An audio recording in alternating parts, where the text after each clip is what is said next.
Hi friends, welcome to our channel My Lifestyle and Cooking. First time பார்க்குறீங்கன்னா subscribe பண்ணிட்டு பாருங்க friends. நம்ம இன்னைக்கு புரோட்டீன் ரிச்சான 4 வகையான ரெசிபீஸ் தான் பார்க்க போகிறோம். இந்த 4 ரெசிபியுமே ஆவியில் வேக வச்சு ரொம்ப ஹெல்த்தியாகவே பண்ணியிருக்கிறோம். எப்போவும் இட்லி தோசை பண்ணாமல் இது போல் செஞ்சு பாருங்கள். ரொம்ப ஈஸியாக பண்ணிடலாம், சுவையாகவும் இருக்கும். வாங்க இதெல்லாம் எப்படி பண்ணலான்னு பார்க்கலாம். இதுக்கு 250 ml கப்பில் 1 கப் அளவுக்கு கோதுமை ரவை எடுத்துருக்கிறேன். இப்போ இதை ஒரு கடாயில் சேர்த்துட்டு மிதமான ஃப்ளேமில் இதை வறுத்தெடுக்கலாம். வறுக்கும் போதே நமக்கு நல்ல ஒரு வாசனை வரும், லைட்டாக ஒரு கலர் சேஞ்ச் ஆகி வரும். ஒரு 1லேருந்து ஒரு 2 நிமிஷம் வறுத்தாலே போதும். இது போல் கோதுமை ரவையை வறுத்ததுக்கப்புறமா நம்ம ஸ்டவ் ஆஃப் பண்ணிவிட்டு வேற ஒரு பிளேட்டுக்கு மாற்றி எடுத்துக்கலாம். அடுத்ததாக ஒரு பாத்திரத்தில் ஏற்கனவே ஒரு 2 டேபிள் ஸ்பூன் அளவுக்கு துவரம் பருப்பு, 2 டேபிள் ஸ்பூன் அளவுக்கு கடலைப்பருப்பு சேர்த்து அரை மணி நேரம் ஊற வச்சுருக்கிறேன். நல்லா கழுவிட்டு ஊற வச்சு எடுத்துருக்கிறேன். இப்போ இதில் இருக்கிற தண்ணியெல்லாம் ஃபில்டர் பண்ணிவிட்டு பருப்பை மட்டும் ஒரு மிக்சி ஜாருக்கு மாற்றி எடுத்துக்கலாம். இது கூடவே 2 காஞ்ச வத்தல் 2ஆக ஒடிச்சு சேர்த்துருக்கிறேன். இது கூடவே 1 டீஸ்பூன் அளவுக்கு ஜீரகம் சேர்த்துட்டு தண்ணி எதுவும் சேர்க்காமல் நல்லா கொரப்பாக அரைச்சி எடுத்துக்கலாம். நான் இங்கே அரைச்சி எடுத்து வச்சுருக்கிறேன். இது போல் அரைச்சி எடுத்தால் போதும், ரொம்ப பேஸ்ட்டாக அரைச்சி எடுக்க வேண்டாம். இப்போ இது இருக்கட்டும். அடுத்ததாக ஸ்டவ்வில் ஒரு பேன் எடுத்து வச்சுருக்கிறேன். இதில் ஒரு 1.5 டேபிள் ஸ்பூன் போல் எண்ணெய் சேர்த்துருக்கிறேன். எண்ணெய் நல்லா சூடானதுக்கு அப்புறமா 1 டீஸ்பூன் அளவுக்கு கடுகு சேர்த்துக்கலாம். கடுகு நல்லா பொரிஞ்சு வந்ததுக்கப்புறமா 1 டீஸ்பூன் அளவுக்கு உளுந்தம்பருப்பு, 1 டீஸ்பூன் அளவுக்கு கடலைப்பருப்பு சேர்த்து கொஞ்சம் நிறம் மாதிரி வரதுவரையும் நம்ம இதை வறுத்தெடுத்துக்கலாம். இது கூடவே 1 டீஸ்பூன் போல் துருவின இஞ்சி சேர்த்துருக்கிறேன். இது கூடவே 1 பச்சை மிளகாய் மட்டும் நான் இங்கே காரத்துக்கு சேர்த்துருக்கிறேன். ஏற்கனவே நம்ம பருப்பு அரைக்கும் போது 2 வத்தல் சேர்த்துருந்தோம், அதனால் காரம்லாம் பார்த்து சேர்த்துக்கோங்க.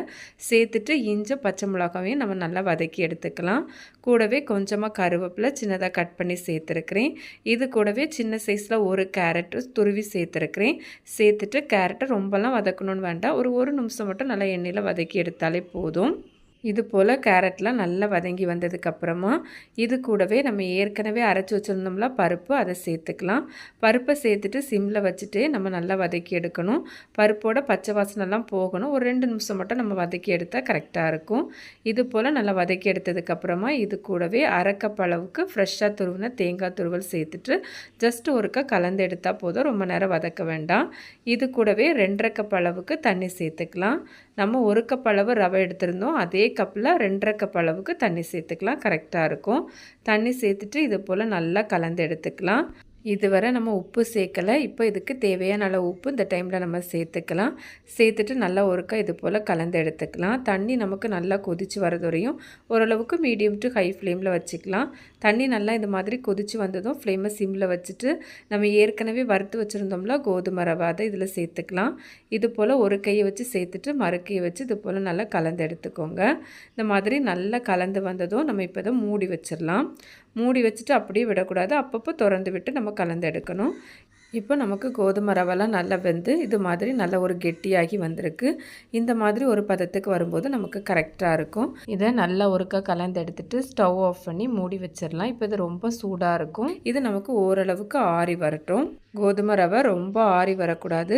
கை பொறுக்கிற சூடு இருக்கும்போதே நம்ம ரெடி பண்ணி எடுத்துடணும். ரொம்ப ஆறிட்டு அப்படின்னா கோதுமை ரவை கொஞ்சம் உதிரியாக இருக்கும், நமக்கு பிடிச்சி எடுக்கிறதுக்கு கஷ்டமாக இருக்கும். நான் இது போல் ஒரு ஷேப்புக்கு ரெடி பண்ணி வச்சுருக்கிறேன். நீங்கள் உருண்டையாக கூட உருட்டி எடுத்துக்கலாம். நான் ஏற்கனவே ஒரு ஸ்டீமர் பிளேட்டில் வாழலை போட்டு இந்த மாதிரி ரெடி பண்ணி எடுத்து வச்சுருக்கிறேன். வாழலை போடணுன்னு கட்டாயம் இதுவில் நான் கொஞ்சம் இட்லி பிளேட்லேயும் ரெடி பண்ணி எடுத்து வச்சுருக்கிறேன். இப்போ இதை நம்ம ஆவியில் வேக வச்சு எடுத்துக்கலாம். இட்லி பாத்திரத்தில் தண்ணி வச்சுருக்கிறேன். அதுக்கு மேலே ஒரு ஸ்டாண்டு போட்டு இட்லி பிளேட் வச்சுட்டு மேலே ஸ்டீமர் பிளேட் எடுத்து வச்சுருக்கிறேன். இப்போ இதை மூடி வச்சு மீடியம் ஃப்ளேமில் ஒரு 10 நிமிஷம் வச்சாலே போதும், நமக்கு நல்லாவே வெந்து வந்துடும். இப்போ நான் 10 நிமிஷத்துக்கு அப்புறமா ஓப்பன் பண்ணியிருக்கிறேன். நமக்கு நல்லாவே வெந்து வந்துட்டு நல்லா வெந்து வந்திருக்கும். ஆனால் பார்க்கும்போது ரொம்ப சாஃப்டாக இருக்கும். நம்ம எடுக்கும்போது பிஞ்சு வந்துடும், அந்தளவு சாஃப்டாக இருக்கும். இது கொஞ்சம் ஆறி வரட்டும். நல்லா ஆறினதுக்கப்புறமா நான் இப்போ ஒரு பிளேட்டுக்கு மாற்றி எடுத்து வச்சுருக்கிறேன். இதுக்கு எந்த சைடிஷ்மே வேண்டாம், சும்மா சாப்பிட்றதுக்கே ரொம்ப சூப்பராக இருக்கும். அதாவது சட்னியோடு சேர்த்து வச்சு சாப்பிடும்போது ரொம்பவே நல்லாயிருக்கும். நான் இப்போ இதுலேருந்து ஒன்று எடுத்து பிச்சு காமிக்கிறேன். பார்த்தாலே தெரியும் எந்தளவு சாஃப்டாக இருக்குதுன்னு. நம்ம இதில் பருப்பு, கோதுமை ரவை, வெஜிடபிள்லாம் சேர்த்துருக்குறோம். ரொம்ப ஒரு ஹெல்த்தியான ஒரு பிரேக்ஃபாஸ்ட், யார் வேணாலும் சாப்பிடலாம். இது போல் நிறைய வெரைட்டியான ஹெல்த்தி ரெசிபிஸ் நம்ம சேனலில் இருக்குது. லிங்க் என் டிஸ்கிரீன் ஐகார்ட்லலாம் கொடுத்துருக்குறேன். ஃப்ரீ டைமில் சேனலையும் விசிட் பண்ணி பாருங்கள், கண்டிப்பாக உங்களுக்கு யூஸ்ஃபுல்லாக இருக்கும். இந்த ரெசிபி வீடியோ கண்டிப்பாக நீங்களும் ட்ரை பண்ணி பார்த்துட்டு உங்களுக்கு எப்படி வந்ததுன்னு மறக்காமல் கமெண்ட்ஸ் பண்ணுங்கள். ரெசிபி வீடியோ கண்டிப்பாக உங்களுக்கு பிடிக்கும். பிடிச்சிருந்தால் லைக் கூட ஹைப்பும் பண்ணிவிட்டு சப்ஸ்கிரைப் ஷேரும் பண்ணுங்கள்.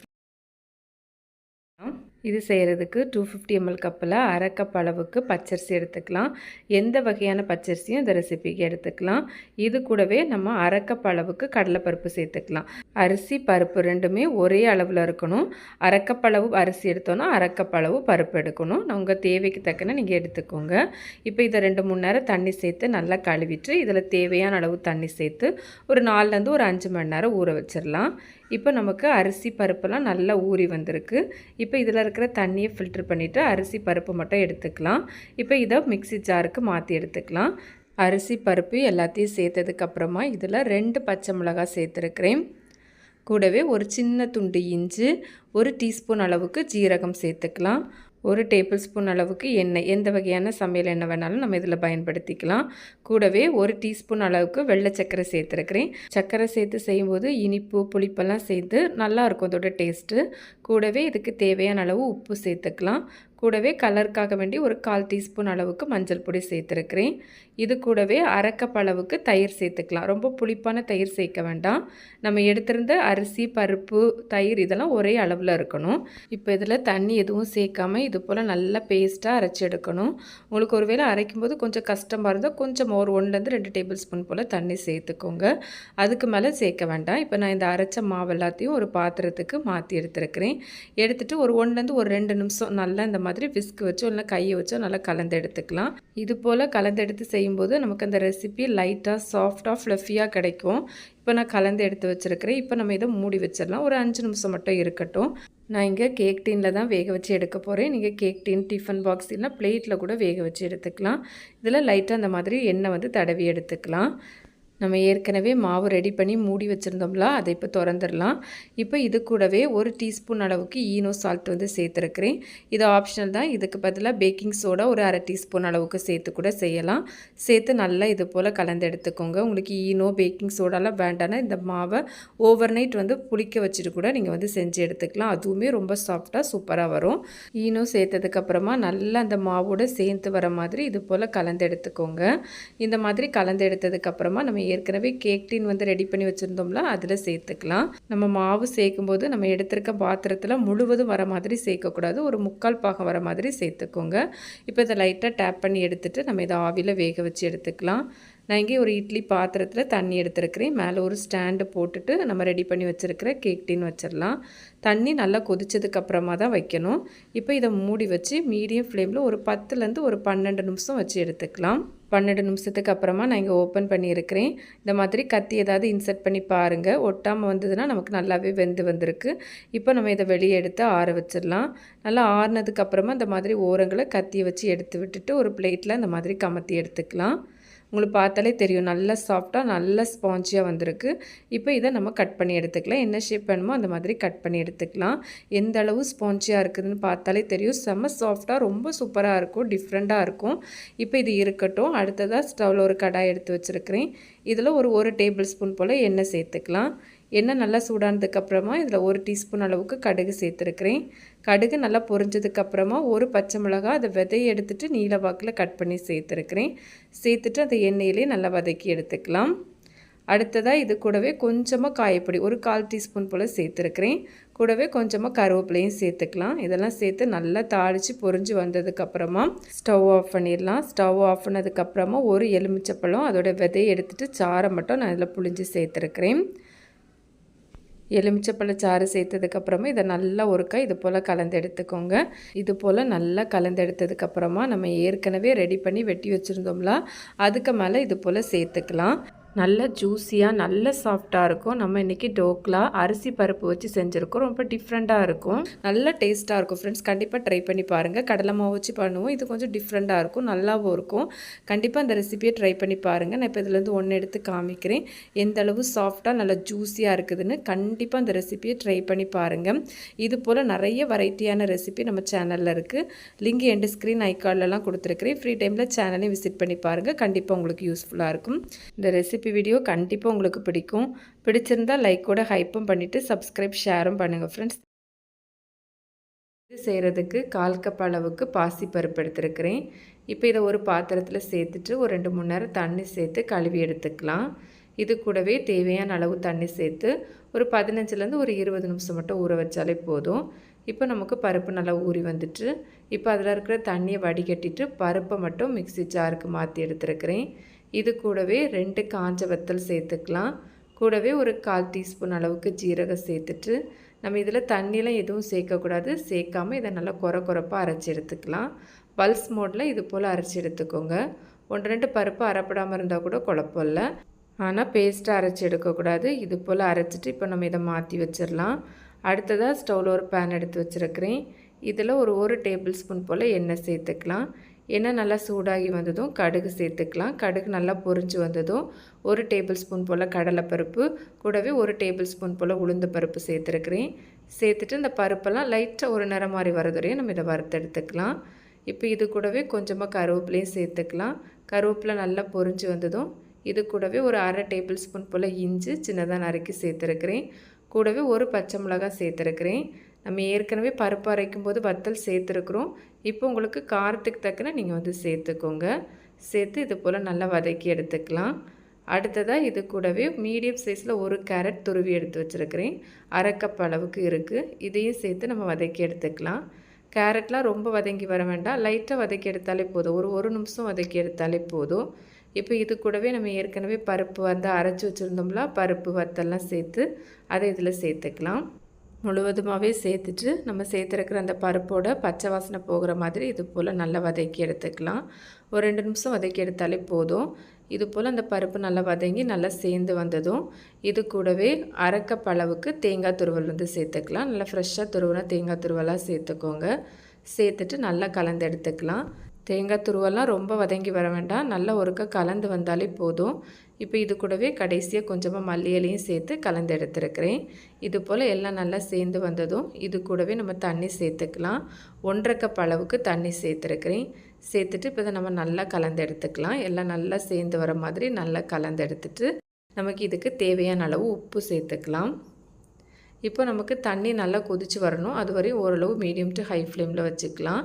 இப்போ உங்களுக்கு பார்த்தாலே தெரியும் தண்ணி நல்லா கொதித்து வந்துட்டு இப்போ நம்ம ஃப்ளேமை சிம்மில் வச்சுட்டு 1 கப் அளவுக்கு ராகி மாவு சேர்த்துக்கலாம். 1/2 கப் அளவு தண்ணி, அதுக்கு 1 கப் அளவு ராகி மாவு கரெக்டாக இருக்கும். சேர்த்துட்டு நல்லா கலந்து எடுக்கணும். இது போல் நல்லா கலந்து எடுத்துக்கோங்க. இது நல்லா அந்த பேன்லேருந்து விட்டு வரணும். இது போல் ராகி மாவில் பண்ண நிறைய வெரைட்டியான ரெசிபி நம்ம சேனலில் இருக்குது. லிங்க் எண்ட் ஸ்க்ரீன் ஐக்கார்ட்லலாம் கொடுத்துருக்குறேன். ஃப்ரீ டைமில் சேனலை விசிட் பண்ணி பாருங்கள். கண்டிப்பாக உங்களுக்கு யூஸ்ஃபுல்லாக இருக்கும். இது போல் நல்லா அந்த பேன்லேருந்து விட்டு வந்ததும் நம்ம இப்போ ஸ்டவ் ஆஃப் பண்ணிடலாம். இது நமக்கு கொஞ்சம் ஆறி வரட்டும். நல்லா கம்ப்ளீட்டாக ஆறி வரணும்னு வேண்டாம். லைட்டாக ஒரு சூடு இருக்கும்போதே நம்ம இதை பிசைஞ்சு எடுக்கணும். இப்போ இது கூடவே ஒரு டீஸ்பூன் போல் நெய் சேர்த்துருக்கிறேன். கையிலையும் கொஞ்சமாக நெய் அப்ளை பண்ணிவிட்டு நல்லா இது சாஃப்டாக பிசைஞ்சு எடுக்கணும். நல்லா இது போல் பிசைஞ்சிட்டு நார்மல் நம்ம சப்பாத்தி மாவுக்கெலாம் பிசைஞ்சு உருட்டி எடுப்போம்ல, அது போல் நல்லா சாஃப்டாக பிசைஞ்சு உருட்டி எடுத்துக்கலாம். இப்போ இதிலேருந்து கொஞ்சம் கொஞ்சமாக மாவு எடுத்து உங்களுக்கு என்ன மாதிரி ஷேப் வேணுமோ அது போல் ரெடி பண்ணி எடுத்துக்கோங்க. நார்மலாக நம்ம கொழுக்கட்டெல்லாம் ரெடி பண்ணுவோம்ல, அது போல் கூட நீங்கள் ரெடி பண்ணி எடுத்துக்கலாம். இல்லை சின்ன சின்ன உருண்டைகளாகவும் பிடிச்சி எடுத்துக்கலாம். நான் இங்கே உருட்டிட்டு இந்த மாதிரி விரல் வச்சு ப்ரெஸ் பண்ணி இது போல் ஒரு ஷேப்க்கு ரெடி பண்ணி எடுத்து வச்சுருக்கிறேன். நான் இங்கே ஒரு ஸ்டீமர் பிளேட் எடுத்து வச்சுருக்கிறேன். அதுக்கு மேலே வாழை போட்டுட்டு வாழைக்கு மேலே எண்ணெய் தடவி எடுத்து வச்சுருக்கிறேன். இதில் நம்ம ரெடி பண்ணி வச்சுருக்கிற எல்லாத்தையுமே நம்ம வச்சிடலாம்.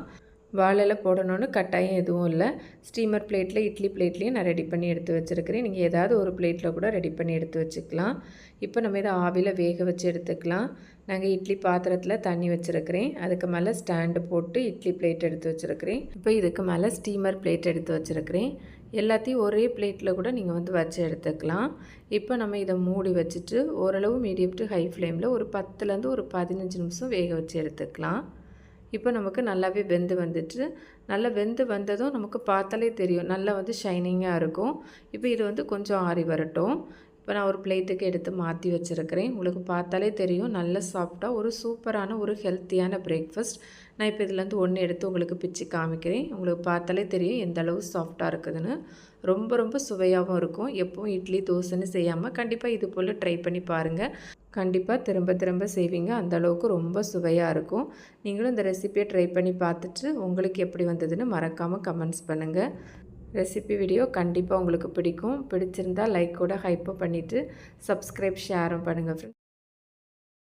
இது செய்கிறதுக்கு ஒரு பாத்திரத்தில் 250 ml கப்பில் 1 கப் அளவுக்கு பச்சரிசி எடுத்துருக்கிறேன். நீங்கள் எந்த கப்பில் வேணாலும் மெஷர்மெண்ட் எடுத்துக்கலாம். இப்போ அரிசியை ஒரு 2 மணி நேரம் தண்ணி சேர்த்து கழுவிட்டு இதில் தேவையான அளவு தண்ணி சேர்த்து ஒரு 2லேருந்து ஒரு 3 மணி நேரம் ஊற வச்சு எடுத்துக்கலாம். அடுத்ததாக ஒரு பாத்திரத்தில் 1/3 கப் அளவுக்கு பாசிப்பருப்பு எடுத்துருக்கிறேன். நான் இங்கே பாசிப்பருப்பை வறுக்கலை, நீங்கள் வறுத்துட்டு கூட கழுவி எடுத்துக்கலாம்.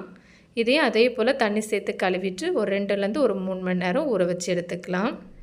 இப்போ நமக்கு அரிசியெல்லாம் நல்லாவே ஊறி வந்துட்டு இது போல் நல்லா ஊறி வரணும். அப்போ தான் நமக்கு புட்டு நல்லா சாஃப்டாக இருக்கும். இப்போ அதில் இருக்கிற தண்ணியை வடிகட்டிட்டு ஒரு ஸ்ட்ரெயினரில் போட்டு எடுத்து வச்சுருக்கிறேன். இதை ஃபேனுக்கு கீழே ஒரு 5லேருந்து ஒரு 10 நிமிஷம் வச்சிடலாம். நீங்கள் ஒரு காட்டன் துணியில் கூட போட்டு காய வச்சு எடுத்துக்கலாம். ரொம்ப காஞ்சி வரக்கூடாது, லைட்டாக ஒரு ஈரப்பதம் இருக்கிற மாதிரி காய வச்சு எடுக்கணும். அடுத்ததாக பாசிப்பருப்புமே நமக்கு நல்லா ஊறி வந்துட்டு இப்போ இதில் இருக்கிற தண்ணியுமே நல்லா வடிகட்டிட்டு ஒரு அரிப்புக்கு மாற்றி எடுத்துருக்கிறேன். அந்த தண்ணியெல்லாம் நல்லா வடிஞ்சு வரட்டும். இப்போ நமக்கு அரிசி நல்லா காஞ்சி வந்துட்டு அரிசியில் ரொம்ப ஈரம் இருக்கக்கூடாது. இந்த மாதிரி கையில் எடுத்து பார்த்தோன்னா லைட்டாக ஒட்டுற மாதிரி இருக்கணும். இது போல் காய வச்சு எடுத்துக்கோங்க. ரொம்ப காய வேண்டாம். அது மாதிரி ரொம்ப ஈரத்தோடு நம்ம வந்து அரைச்சி எடுத்தாலும் பேஸ்ட்டு போல் ஆயிரும். இப்போ இதை மிக்ஸி ஜாருக்கு மாற்றி அரைச்சி எடுக்கணும். அரைக்கும்போது ரொம்ப பவுடராக அரைக்கக்கூடாது. நம்ம நார்மலாக புட்டு மாவுக்கெலாம் அரைச்சி எடுப்போம்ல, அது போல் ஒரு நைஸ் ரவை பதத்துக்கு அரைச்சி எடுக்கணும். நான் இங்கே அரைச்சி எடுத்துருக்கிறேன் பாருங்கள். இது போல் அரைச்சி எடுத்துக்கோங்க. நம்ம இந்த மாவை அரிக்கணும் அதே மாதிரி வறுக்கணும்னு வேண்டாம், உடனே நம்ம வந்து புட்டு ரெடி பண்ணி எடுத்துக்கலாம். இப்போ இதை ஒரு பாத்திரத்துக்கு மாற்றி எடுத்துருக்கிறேன். நம்ம ஏற்கனவே வந்து தண்ணி வடிகட்டு வச்சுருந்தோம்ல பாசிப்பருப்பு, அதுவுமே நல்லா காஞ்சி வந்துட்டு இப்போ இதையும் மிக்ஸி ஜாருக்கு மாற்றிட்டு 1-2 அரைச்சி எடுத்துக்கலாம். பொதுவாக நம்ம வடைக்கெலாம் நம்ம அரைச்சி எடுப்போம்ல, அது போல் அரைச்சி எடுத்துக்கோங்க. இப்போ அரைச்ச பருப்பையும் நம்ம ஏற்கனவே அரைச்சி வச்சுருந்தோம்ல அரிசி மாவு, அது கூடவே சேர்த்துக்கலாம். நீங்கள் இந்த பருப்பு ஒரு 1/4 கப்லேருந்து 1/2 கப் வரை கூட சேர்த்துக்கலாம். நம்ம தேவைக்கு தக்கன சேர்த்துக்கலாம். இது கூடவே நான் மீடியம் சைஸில் ஒரு கேரட் துருவி எடுத்துருக்கிறேன். ஒரு 1/3 கப் அளவு இருக்குது. இது கூடவே 1/2 கப் அளவுக்கு துருவின தேங்காயும் சேர்த்துக்கலாம். இதுக்கு தேவையான அளவு உப்பு, கூடவே வாசனைக்காக வேண்டி ஒரு 1/2 டீஸ்பூன் போல் ஏலக்காய் பொடி சேர்த்துருக்கிறேன். நீங்கள் முழு ஏலக்காய் சேர்க்குறதா இருந்தால் நம்ம ஏற்கனவே அரிசிலாம் வந்து அரைச்சோம்ல, அந்த டைமில் சேர்த்து அரைச்சி எடுத்துக்கோங்க. இதில் நம்ம நார்மலாக புட்டு மாவுக்கு வரிசை எடுப்போம்ல, அது போல் தண்ணிலாம் சேர்க்க வேண்டாம். நமக்கு இல்லை ஈரப்பதம்லாம் கரெக்டாக தான் இருக்கும். நல்லா பிசைஞ்சிட்டு தேவைப்பட்ட தண்ணி தெளித்து எடுத்துக்கோங்க. இது போல் நல்லா எல்லாம் ஒன்றோட ஒன்று சேர்ந்து வர மாதிரி கலந்து எடுத்துக்கோங்க. நார்மலாக புட்டு மாவு பதத்துக்கு பிசைஞ்சு எடுத்துக்கோங்க. இந்த மாதிரி கையில் வச்சு பிடிச்சோன்னா பிடிப்படணும், உடைச்சா உடப்படணும். இதுதான் புட்டு மாவு பதம். இப்போ நமக்கு புட்டு மாவு ரெடி ஆயிடுச்சு. இப்போ நம்ம இதை வந்து ஆவியில் வேக வச்சு எடுத்துக்கலாம். நீங்கள் புட்டு குழல்லையும் வேக வச்சு எடுத்துக்கலாம். அந்த மாதிரி இட்லி பாத்திரத்தில் துணி போட்டும் வேக வச்சு எடுத்துக்கலாம். நான் இங்கே ஒரு ஸ்டீமர் பிளேட் எடுத்துருக்கிறேன். அதுக்கு மேலே வாழையில் போட்டுட்டு இந்த மாதிரி புட்டு மாவு வந்து சேர்த்துருக்கிறேன்.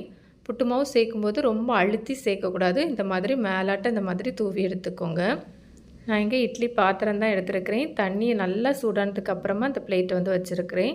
இப்போ இந்த மாதிரி நம்ம எடுத்துருக்கிற மாவெல்லாம் இதில் சேர்த்ததுக்கப்புறமா நம்ம இதை மூடி வச்சு மீடியம் ஃப்ளேமில் ஒரு 10லேருந்து ஒரு 15 நிமிஷம் வச்சு எடுத்தால் போதும். நான் இங்கே வச்சு ஒரு 15 நிமிஷத்துக்கிட்ட ஆயிட்டு நமக்கு புட்டு மாவு ரெடி ஆகிருக்குன்னா இந்த மாதிரி கையில் எடுத்து திரித்து பார்த்தோன்னா இந்த மாதிரி திரிக்க வரணும். இதுதான் நமக்கு நல்லா வெந்திருக்குங்கிறதுக்கான பதம். இப்போ நம்ம இதை வெளியே எடுத்து வச்சிடலாம். இப்போ ஒரு பாத்திரத்துக்கு மாற்றி எடுத்து வச்சுருக்கிறேன். நல்லா சூடாக இருக்கும்போதே இந்த மாதிரி ஒரு ஸ்பூன் வச்சு நல்லா கலந்து எடுத்துக்கோங்க. உங்களுக்கு பார்த்தாலே தெரியும் புட்டு எவ்வளோ உதிரி உதிரியாக வந்திருக்குன்னு. இதில் இனிப்பு சுவைக்கு தக்கன நாட்டு சர்க்கரை சேர்த்துக்கலாம். இங்கே நான் 1/4 கப் போல் நாட்டு சர்க்கரை சேர்த்துருக்கிறேன். நீங்கள் உங்கள் தேவைக்கு தக்கன வெள்ளை சர்க்கரையோ நாட்டு சர்க்கரையோ இல்லை வெல்லம் கூட பொடிச்சு சேர்த்துக்கலாம். நல்ல சூட்டோடே நாட்டு சர்க்கரை வெல்லம்லாம் சேர்க்க வேண்டாம். கொஞ்சம் ஆறி வந்ததும் சேர்த்து இது போல் கலந்து எடுத்துக்கோங்க. நம்ம ஏற்கனவே வேக வைக்கும்போது 1/2 கப் அளவு தேங்காய் துருவல் சேர்த்துருந்தோம். இப்போ நான் கொஞ்சம் கூட தேங்காய் துருவல் சேர்த்துருக்கிறேன். இதெல்லாம் நீங்கள் உங்கள் தேவைக்கு தக்கன கூட்டி குறைச்சி சேர்த்துக்கலாம். நெய்யில் கொஞ்சம் முந்திரி பருப்பும் உலர்ந்த திராட்சையும் வறுத்து சேர்த்துருக்கிறேன். இதெல்லாம் ஆப்ஷனல் தான். ஆனால் நெய்யோட ஃப்ளேவரெல்லாம் சாப்பிடும்போது புட்டு ரொம்ப டேஸ்ட்டாக இருக்கும். இந்த புட்டு ஒவ்வொரு வாயும் அவ்வளோ சுவையாக இருக்கும். பருப்பு, தேங்காய் துருவல், அதே மாதிரி கேரட்லாம் சேர்ந்து செம்ம டேஸ்ட்டாக இருக்கும். கண்டிப்பாக ட்ரை பண்ணி பாருங்கள். பசங்களுக்கெல்லாம் கொடுக்குறதா இருந்தால் இது போல் உருண்டை மாதிரி பிடிச்சும் கொடுக்கலாம். கண்டிப்பாக நீங்களும் இந்த புட்டு ரெசிபியை ட்ரை பண்ணி பாருங்கள். ட்ரை பண்ணி பார்த்துட்டு உங்களுக்கு எப்படி வந்ததுன்னு கமெண்ட்ஸ் பண்ணுங்கள்.